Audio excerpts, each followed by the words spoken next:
Assalamualaikum warahmatullahi wabarakatuh. Perkenalkan, saya Fisti Afrina. Pada kesempatan kali ini, saya akan mencoba menjelaskan secara singkat tentang firman Allah. Yang mana firman Allah ini membahas tentang penimbunan emas dan perak.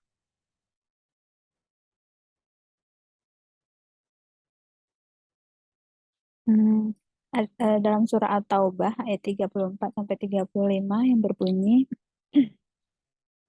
A'udzu billahi minasyaitonir rajim. Bismillahirrahmanirrahim. Ya ayyuhalladzina amanu inna katsiran minal ahbari war ruhban la ya'kuluna amwalan nasi bil batil wa yusadduna an sabilillah walladzina yaknizuna walladzina yaknizuna adh-dhahaba wal fiddah wa la yunfiqunaha fi sabilillah fabashshirhum bi'adzabin alim yauma yuhma 'alaiha fi nari jahannam fatukwa biha jibahuhum wa junubuhum wa zuhuruhum hadza ma kanaztum li anfusikum fazuqu ma kuntum taknizun. Shadaqallahul azim. Terjemahannya, ya ayyuhalladzina amanu, wahai orang-orang yang beriman. Inna katsiran minal ahbari war ruhban, sesungguhnya banyak dari orang-orang alim dan rahib, layakuluna amwalan nasi bil batil. Maka mereka benar-benar memakan harta orang dengan jalan yang batil. Wa yasudduna an sabilillah, dan mereka menghalangi manusia dari jalannya Allah. Walladzina yaknizuna adh-dhahaba wal fiddah, dan orang-orang yang menyimpan emas dan perak, wa yasud wala yunfiqunaha fi sabilillah, dan mereka tidak menginfakkan harta mereka di jalannya Allah. Fabashshirhum bi'adzabin alim, maka kabarkanlah kepada mereka bahwasanya mereka akan mendapatkan azab yang sangat sangat pedih. Yauma yuhma 'alaiha finnari jahannam. Pada hari itu, ketika emas dan perak dipanaskan dalam neraka jahanam, fatukwa biha jibahuhum, maka disetrikalah dengan itu emas dan perak tadi wajah mereka, wajunubuhum, dan lambung mereka, wazuhuruhum, dan punggung mereka. Hadza ma kanaztum li anfusikum.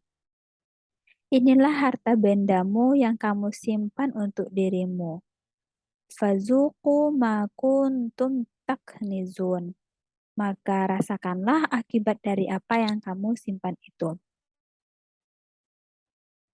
Dari surah At-Taubah ini dapat ditafsirkan bahwasannya dari beberapa penggalan dan orang-orang yang menyimpan emas dan perak dan tidak menafkahkannya pada jalan Allah. Nah, orang-orang yang dimaksud di sini mungkin adalah para pendeta atau para alim-alim agama dan rahib. Mereka ini orang-orang yang tamak terhadap harta. Kemudian mungkin juga orang-orang Islam yang mengumpulkan dan menyimpan harta benda mereka serta enggan untuk menunaikan kewajibannya. Jadi orang-orang yang dimaksud tadi kemungkinan dari golongan orang-orang ini. Kemudian maka beritahukanlah kepada mereka siksa yang pedih. Nah, karena enggannya mereka dalam menunaikan kewajiban, maka diberilah peringatan kepada mereka bahwasanya mereka akan dibakar dengan harta benda mereka tadi, emas dan perak yang dipanaskan oleh api neraka.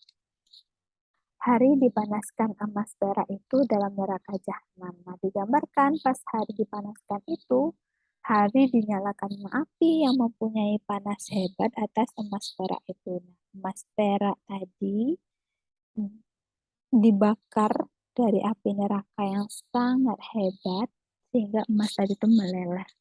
lalu dibakar dengannya dahi mereka, lambung mereka, dan punggung mereka. Nah, emas dan perak yang sudah dipanaskan dari api tadi membakar dahi mereka, lambung mereka, dan punggung mereka. Nah, ini kenapa dahi, lambung, dan punggung ini diibaratkan bahwa menjelaskan bahwasanya orang-orang yang kikir tadi mengumpulkan hartanya hanya semata untuk mencari muka dengan kekayaannya. Nah, maka di situ diijabatkan dengan akan dibakar atau disetrika dahi mereka dengan emas perak yang memuai tadi. Kemudian, harta kekayaan yang mereka miliki digunakan untuk menikmati makanan-makanan yang enak untuk mereka. Maka di sini juga dijabarkan bahwasannya akan disetrika lambung mereka menggunakan emas dan perak yang meleleh tadi. Kemudian, harta yang mereka miliki tadi juga digunakan untuk berfoya-foya untuk membeli pakaian-pakaian yang indah. Nah, di sini juga dijabarkan dengan akan disetrikanya punggung mereka. Kemudian, inilah harta bendamu yang kamu simpan untuk dirimu sendiri. Sini tuh berupa peringatan, berupa dikatakan kepada mereka itu bahwasanya harta mereka sendiri menjadi bencana dan yang menyebabkan mereka disiksa.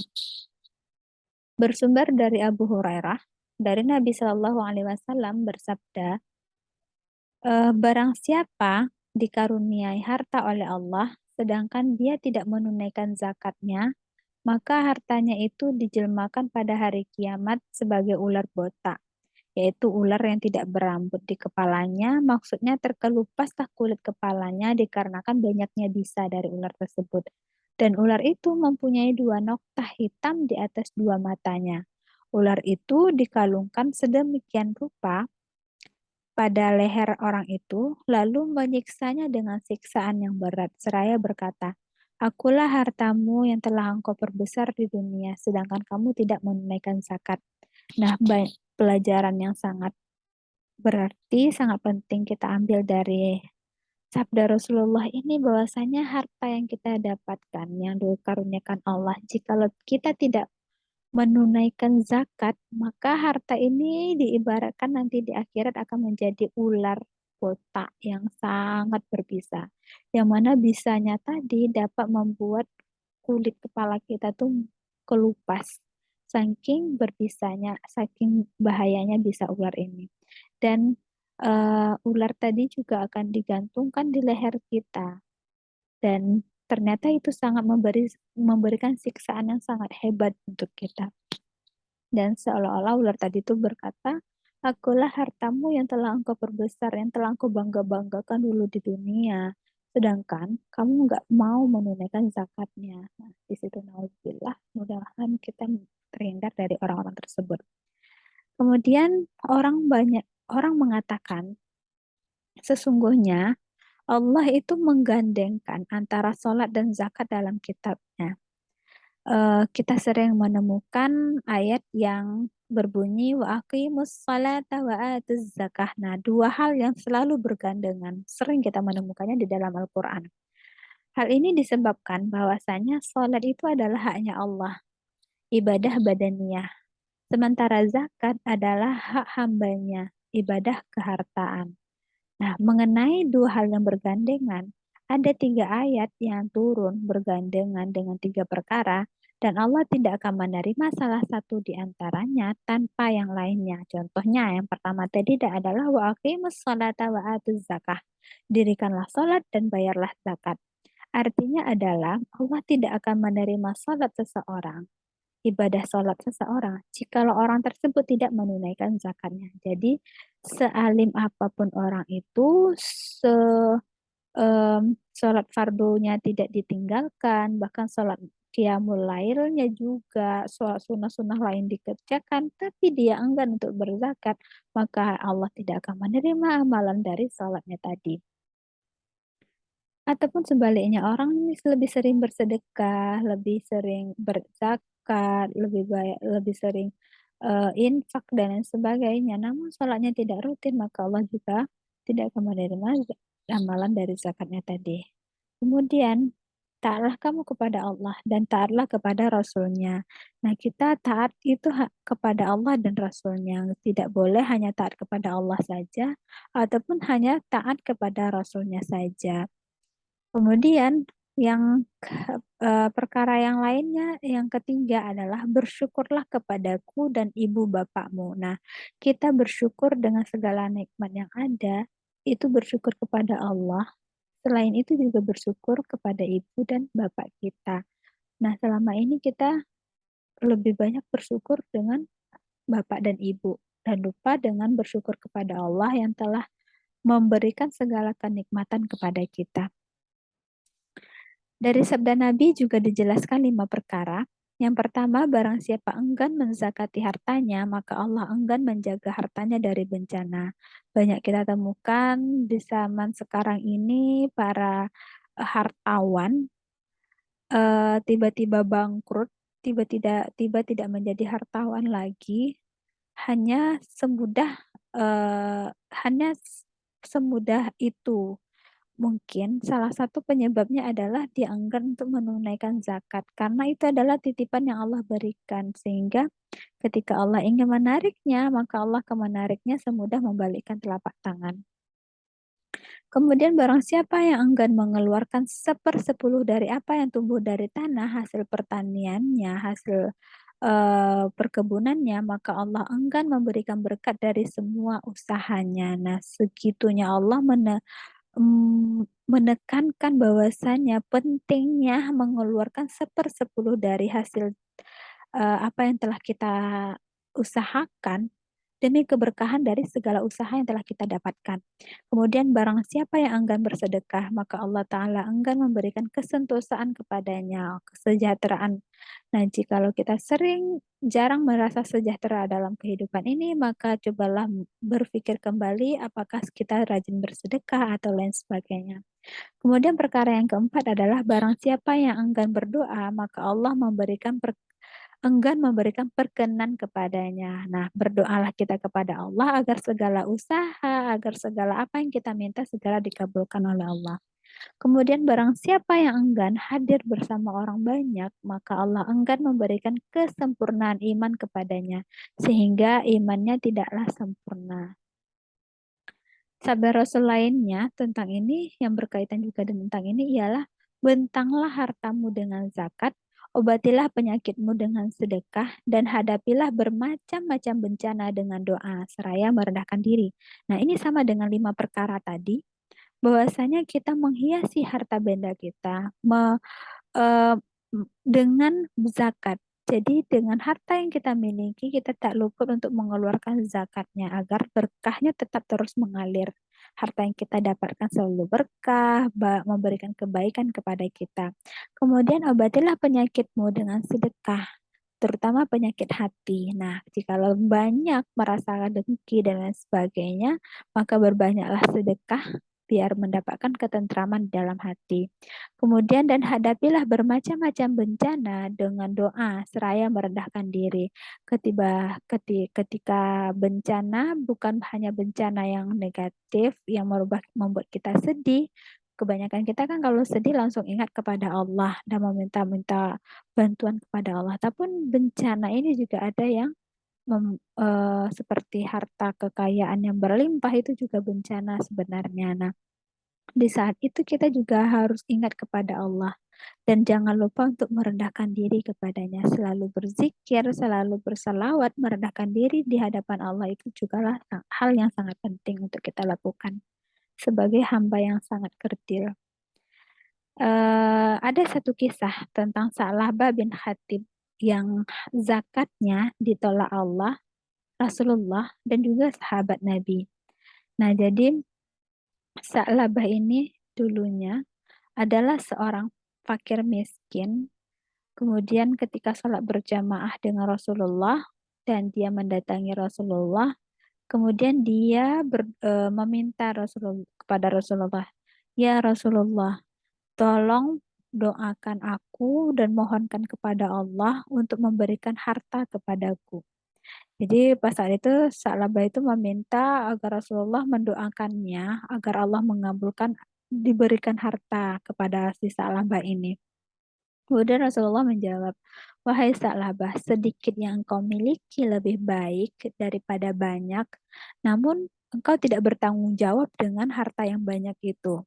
Nah, tetapi Sa'labah ini tetap bersikeras. Bahkan dia sempat bersumpah kepada Rasulullah, "Demi Allah ya Rasulullah, em, jikalau aku diberikan harta kekayaan oleh Allah, maka aku tidak akan lupa untuk memberikan hak orang lain terhadap harta yang aku miliki." Nah, seketika mendengarkan jawaban dari Sa'labah, Rasulullah pun mendoakan agar Sa'labah ini diberikan harta. Nah, dengan doanya Rasulullah diijabah oleh Allah dan Sa'labah pun memiliki ternak kambing yang awalnya sedikit, tapi akhirnya berkembang pesat hingga ternak kambingnya berkembang pesat banyak dan tidak muat dalam satu wilayah tempat tinggal dia doang, dan dia harus pindah ke kota Madinah untuk ternak-ternaknya yang sudah berkembang tadi. Namun dengan berlimpahnya harta, dengan banyaknya ternakan yang eh, hewan ternak yang dia miliki, Sa'labah tidak memiliki waktu untuk sholat berjamaah ke masjid, berkumpul dengan teman-teman yang lain untuk syiar agama. Nah, pas saat itu Rasulullah tidak melihat Sa'labah sholat di masjid. Kemudian Rasulullah bertanya kepada sahabat lainnya. Nah, sahabat ini menjawab bahwasanya ya Rasulullah, Sa'labah sekarang sudah kaya dan dia sudah pindah ke Madinah. Mendengarkan hal itu, Rasulullah pun eh, mengutus sahabatnya untuk meminta zakat dari si Sa'labah ini, zakat hari hartanya itu. Ketika sahabat menghampiri si Sa'labah, kemudian sahabat ini meminta zakatnya kepada Sa'labah, tapi Sa'labah enggan untuk menunaikan zakatnya dan sempat ia mengatakan bahwasanya harta yang dia miliki sekarang ini adalah hasil dari jerih payahnya dia, dan eh, kalau bukan kerja keras yang ia lakukan, maka tidak akanlah mendapatkan harta sebanyak ini. Nah, jikalau dia memberikan hartanya dia kepada orang-orang yang meminta-minta sementara tidak berusaha, itu sama halnya tidak berguna, gitu. Jadi seolah-olah hal seperti itulah Salabah menolaknya. Bukan hanya sekali, Rasulullah pun mengutus beberapa sahabat lainnya untuk meminta zakat kepada Salabah ini. Tapi akhirnya si Salabah pun menolak. Mendengarkan hal itu, akhirnya Allah murka dan mengambil segala harta kekayaannya, menjadikan Sa'labah ini bangkrut. Nah, seketika si Sa'labah menghampiri Rasulullah dan ingin membayar zakat hartanya dia, tapi Rasulullah menolak karena Allah sudah murka dan Allah tidak mengizinkan untuk menerima zakatnya dari si Sa'labah. Dan Sa'labah ini pun memohon kepada Rasulullah, bersujud kepada Rasulullah, namun Rasulullah tidak menerima zakatnya. Kemudian tidak hanya sampai segitu perjuangan Sa'labah membayar zakat, ketika Rasulullah sudah wafat, nah pergantian menjadi kepemimpinan di tangan Khulafaur Rasyidin, Sayyidina Abu Bakar Siddiq. Nah, Salabah mendatangi Abu Bakar untuk membayar zakatnya, tapi sedangkan Rasulullah saja tidak menerima, apalagi saya. Jadi Abu Bakar juga tidak menerima. Tidak pandai itu, ke pergantian khalifah pada Umar bin Khattab pun Sa'labah mendatanginya untuk membayar zakatnya, tapi Umar pun tidak menolak. Dan Sa'labah pun meninggal pada masa pimpinan Utsman bin Affan. Nah, dari kisahnya Sa'labah ini pun dapat kita ambil kesimpulan ambil pelajaran bahwasannya semua apa yang kita miliki, harta yang kita miliki itu adalah titipan dari Allah. Jadi jangan sampai kita lupa diri dan lupa tanggung jawab terhadap apa yang telah Allah berikan kepada kita. Jadi kesimpulan dari kesempatan kali ini yang dapat bisa saya tarik adalah janganlah menjadi orang yang kikir, tamak harta, karena hartamu tidak akan menolongmu di akhirat, bahkan akan menjadi malapetaka untuk memperberat azabmu kelak di akhirat. Seperti yang dijelaskan dari surah At-Taubah ayat 34 ayat 35, kemudian firman Allah wa aqimus salata wa atuz zakah, 3 perkara, kemudian juga ada 5 perkara dari sabda Rasulullah, Dan sabda Rasulullah tentang mengibaratkan harta benda yang kita miliki itu seperti ular botak yang sangat berbisa, yang sangat memberikan azab kepada kita di akhirat kelak. Kemudian juga ada sabda Rasulullah, penjelasan dari Rasulullah yang menghiasi harta kita dengan zakat, bersedekah, biar mendapatkan kesejahteraan secara fisik maupun batin. Nah, demikianlah yang dapat saya sampaikan. Salah dan janggalnya saya mohon maaf karena semua itu datangnya dari saya, yang benar datangnya dari Allah. Akhirul kalam, wassalamualaikum warahmatullahi wabarakatuh.